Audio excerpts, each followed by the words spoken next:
नमस्कार. सादर करत आहे ठाणे वार्ता. ठक घडामोडी.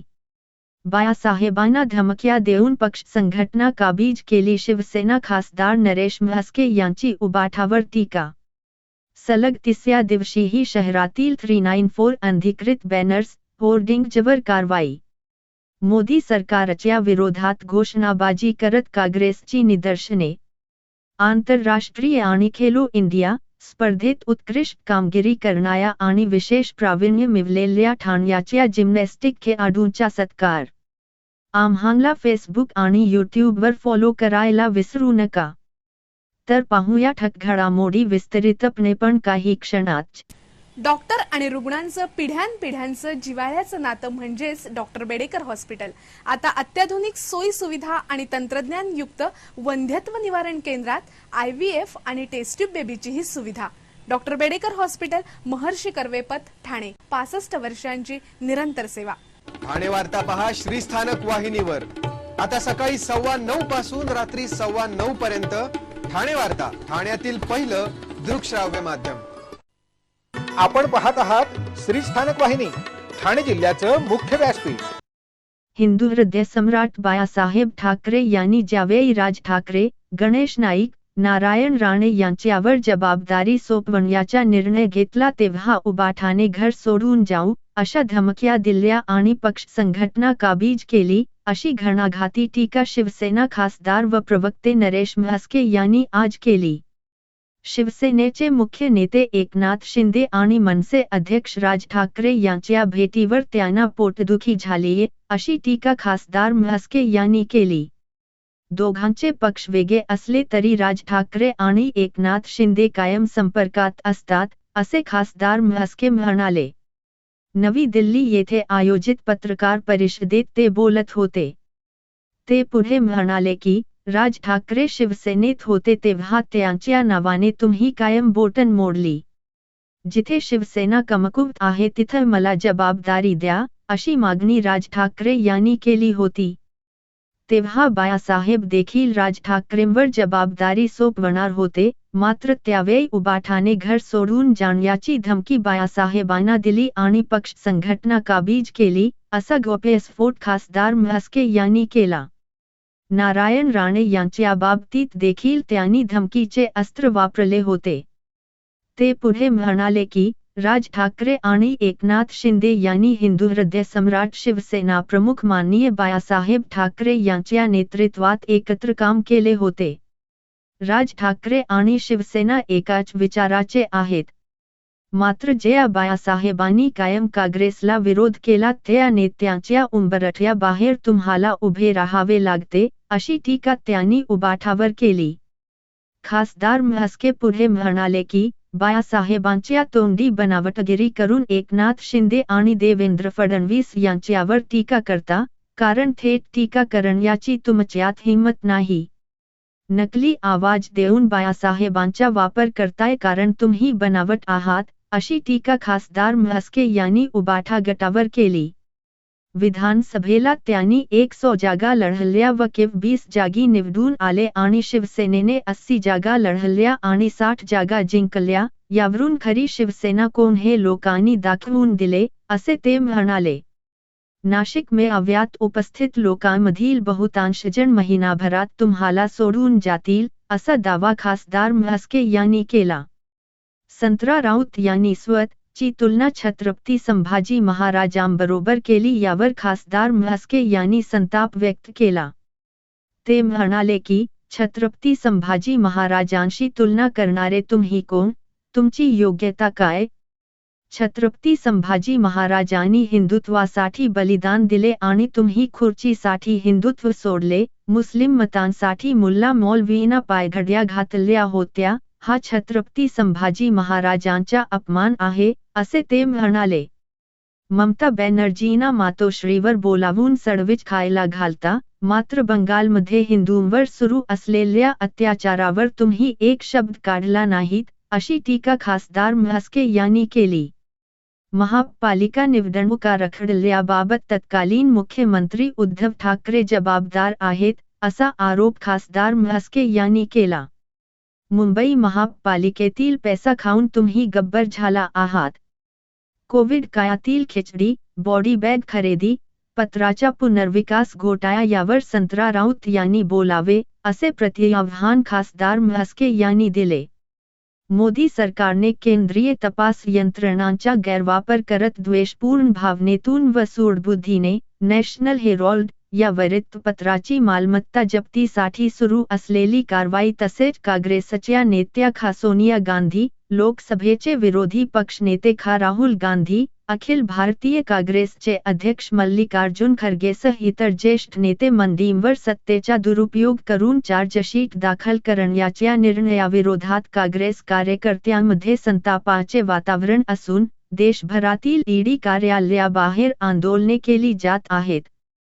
त्याचाच एक भाग म्हणून या निर्णयाविरोधात महाराष्ट्र प्रदेश काँग्रेसचे अध्यक्ष हर्षवर्धन सकपा यांच्या सूचनेनुसार ठाण्यात कोकणसह प्रभारी यू.बी. व्यंकटेश यांच्या नेतृत्वाखाली कोर्ट नाका येथे डॉ. बाबासाहेब आंबेडकरांच्या पुतळ्याजवळ महाराष्ट्र प्रदेश काँग्रेसच्या वतीने आंदोलन करण्यात आले.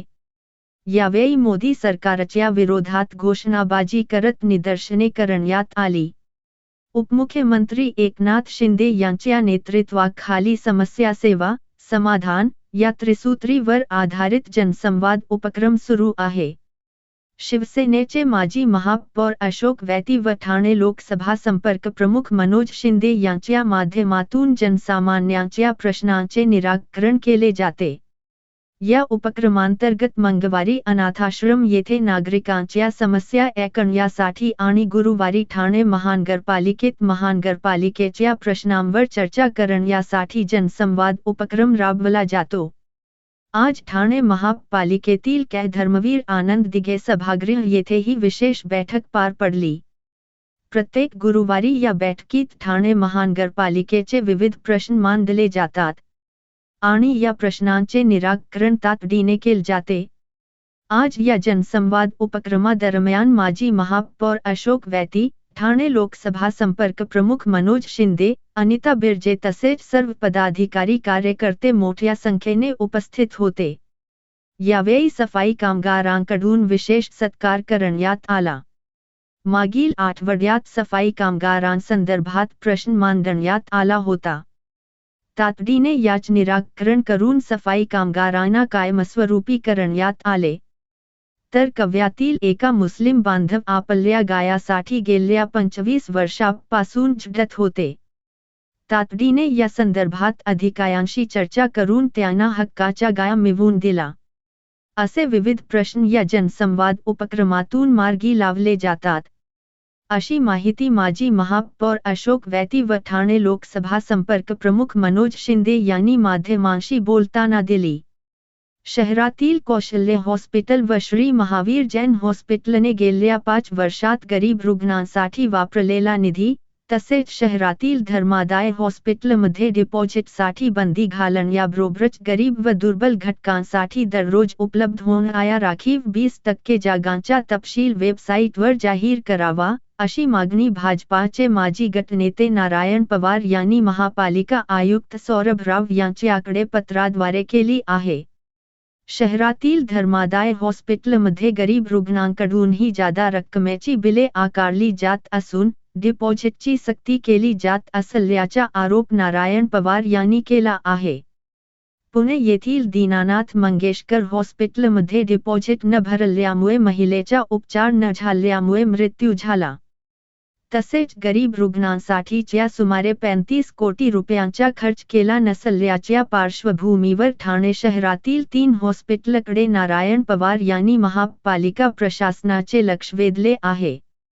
पाचपाखाडी येथील कौशल्य मेडिकल फाउंडेशन ट्रस्ट हॉस्पिटल व लुईसवाडी येथील श्री महावीर जैन हॉस्पिटल व श्री प्रताप जे आशर कार्डियॅक सेंटरला महापालिकेने जागा दिली आहे. तर ठाण्यातील पोखरण रोड क्र 2 येथील बेथनी हॉस्पिटल हे धर्मादाय हॉस्पिटल म्हणून कार्यरत आहे. कौशल्य व बेथनी हॉस्पिटलमध्ये गरीब व दुर्बल घटकांसाठीच्या राखीव जागांचा तपशील हा सामान्य नागरिकांना समजू शकत नाही. त्यामुळे या ठिकाणी उपलब्ध जागा व उपचार घेणाऱ्या रुग्णांची नावे रुग्णालयाच्या वेबसाईटवर जाहीर करावी. श्री महावीर जैन हॉस्पिटलमधील 10% बेड गरीब रुग्णांसाठी मोफत उपलब्ध व्हावेत यासाठी कार्यवाही सुरू करावी. अन्यथा या ट्रस्टला महापालिकेने दिलेली इमारत पुन्हा परत घ्यावी अशी मागणी माजी ज्येष्ठ नगरसेवक नारायण पवार यांनी केली आहे. ठाणे शहरातील सर्व खासगी हॉस्पिटलमध्ये उपचाराच्या खर्चाची निश्चित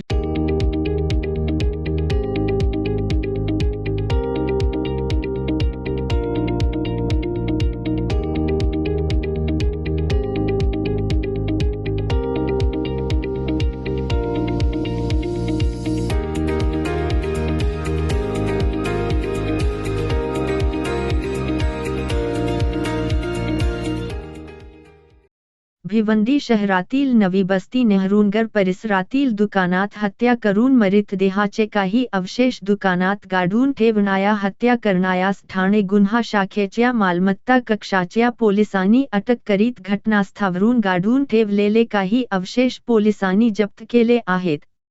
गुलाम रब्बानी असे अटक केलेल्या मौलवीचे नाव असून शोएब शेख वय 17 असे हत्या झालेल्या युवकाचे नाव आहे.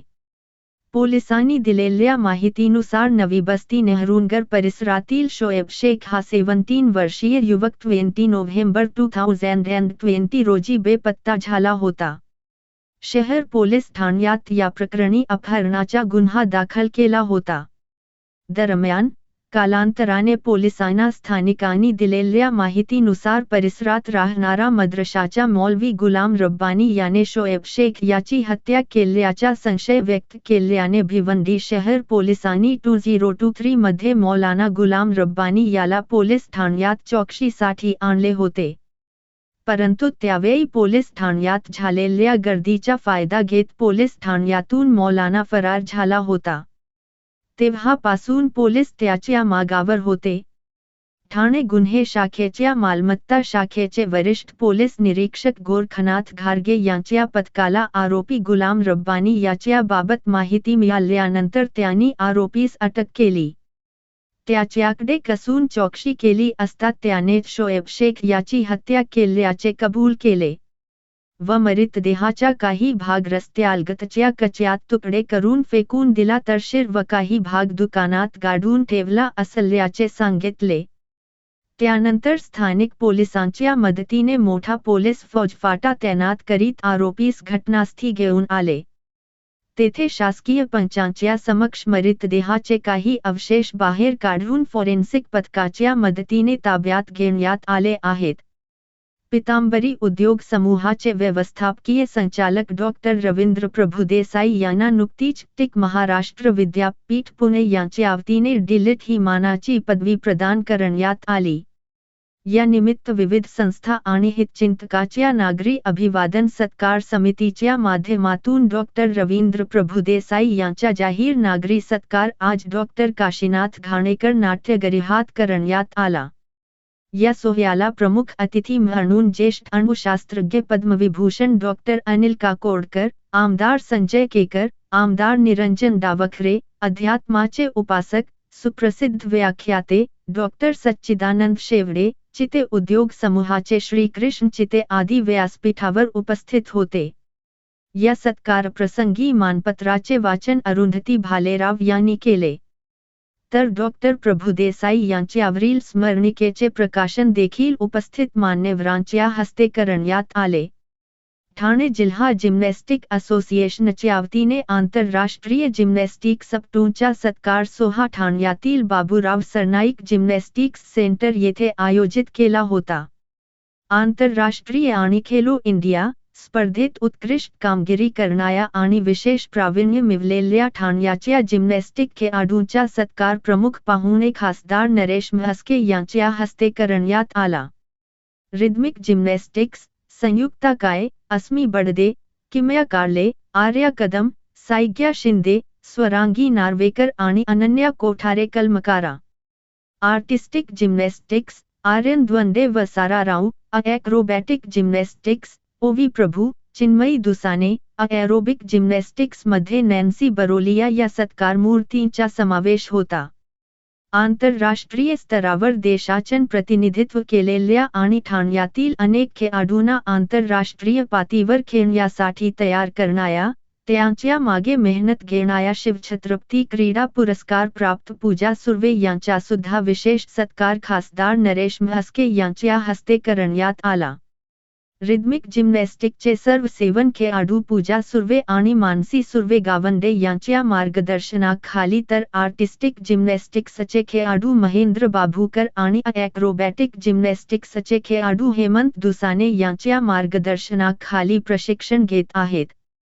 ठाणे शहरातील बॅनर्स, पोस्टर्स आणि बेकायदेशीर फलक हटविण्याची विशेष मोहीम आज सलग 3ऱ्या दिवशीही करण्यात आली. ठाणे महापालिका कार्यक्षेत्रातील एकूण 394 अनधिकृत पोस्टर्स, बॅनर्स, होर्डिंग्ज हटविण्यात आले. महापालिका आयुक्त सौरभ राव यांच्या निर्देशानुसार ही कारवाई करण्यात आली. ठाणे महापालिकेच्या अतिक्रमण विभाग व प्रभाग समितीतील कर्मचारी यांच्या मार्फत ही कारवाई करण्यात आली.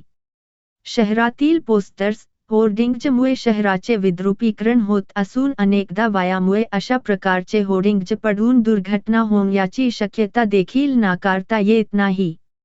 या पार्श्वभूमीवर कारवाई सुरू असून ही मोहीम यापुढेही आयुक्तांच्या निर्देशानुसार सुरू राहणार आहे. या कारवाई दरम्यान अतिक्रमण विभागाचे उपायुक्त शंकर पाटोळे, सर्व प्रभाग समित्यांचे सहाय्यक आयुक्त तसेच प्रभाग समितीतील अतिक्रमण विभागाचे कर्मचारी उपस्थित होते. सुप्रसिद्ध संस्कृत पंडित आणि आगमशास्त्राचे गाढे अभ्यासक डॉक्टर प्रभाकर आपटे यांचे आज वयाच्या 92व्या वर्षी निधन झाले. ही बातमी अत्यंत दुःखद असून ही एक अपूर्णीय हानी आहे. डॉक्टर आपटे हे पंचरात्र आगमांच्या गहन अभ्यासासाठी ओळखले जात. त्यांनी सात्वत संहिता आणि पुष्कर संहिता यांसारख्या महत्त्वाच्या ग्रंथांचे भाषांतर आणि सुलभ विवेचन केले होते. त्यांच्या संशोधनपर दृष्टिकोन, व्यासंगी वाचन आणि अत्यंत सखोल समज यामुळे ते भारतीय पारंपरिक विद्येतील एक तेजस्वी दीपस्तंभ ठरले होते. त्यांचा वारसा म्हणजे भारतीय तत्त्वज्ञान, संस्कृत साहित्य आणि देवालय स्थापत्य यांची समग्र समज. त्यांच्या कार्यामुळे अनेक अभ्यासकांना मार्गदर्शन लाभले आणि नव्या संशोधनाला चालना मिळाली. त्यांच्या निधनाने एक काळ संपला आहे. त्यांच्या स्मृती, ग्रंथसंपदा आणि विचार यांद्वारे ते सदैव आपल्यात जिवंत राहतील. अहो, आपण आपलं घर स्वच्छ, सुंदर, नीटनेटकं ठेवतो ना, मग आपण आपल्या शहराच्या बाबतीत उदासीन का? आपलं शहर स्वच्छ, सुंदर आणि नीटनेटकं ठेवणं ही आपली जबाबदारी आहे, हो ना? मग उचला फोन आणि विना परवाना होर्डिंग्स, बॅनर्स कुठे दिसले तर 1800-222-108 या टोल फ्री क्रमांकावर कळवा किंवा 7506946155 या भ्रमणध्वनीद्वारे आपली तक्रार नोंदवा किंवा महापालिकेने तयार केलेल्या स्टार ग्रेड ॲप्लिकेशनद्वारे आपली तक्रार नोंदवा. त्याची दखल त्वरित घेतली जाईल. लक्षात घ्या, आपला छोटासा सहभाग आपलं शहर स्वच्छ, सुंदर आणि नीटनेटकं बनवू शकतो.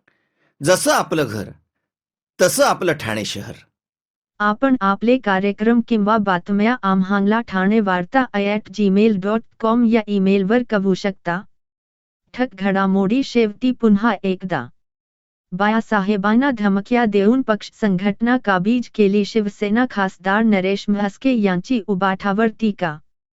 सलग 3ऱ्या दिवशीही शहरातील 394 अनधिकृत बॅनर्स, होर्डिंग्जवर कारवाई. मोदी सरकारच्या विरोधात घोषणाबाजी करत काँग्रेसची निदर्शने.